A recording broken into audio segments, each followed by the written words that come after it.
நான் அரசினர் மேல்நிலைப்பள்ளி வனவாசியில் படிக்கிறேன். நாங்கள் 5 பேர் சேர்ந்து வேளாண்மை துறைக்காக ஒரு கண்டுபிடிப்பை கண்டுபிடித்துள்ளோம். இந்த கண்டுபிடிப்பு என்னவென்றால், இரவில் வரும் விலங்குகளை விரட்டுவதற்காக நாங்கள் கண்டுபிடித்த அடிப்படையான கண்டுபிடிப்பு. பொதுவாக இந்த வேலிகளில் மின்சாரம் பாய்ச்சுவதனால் அது சட்டவிரோதமாகவும் இருப்பதால் நாங்கள் அதற்கு பதிலாக வேறு வழியை கண்டுபிடித்துள்ளோம்.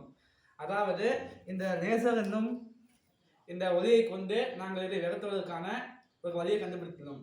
அதாவது இந்த லேசர் என்பது இந்த எல்டிஆர் மீது பட்டால் அந்த எல்டிஆர் மீது படாமல் அது இருந்தால் இது வந்து அலாரம் அடிக்குமாறு நாங்கள் கண்டுபிடித்துள்ளோம்.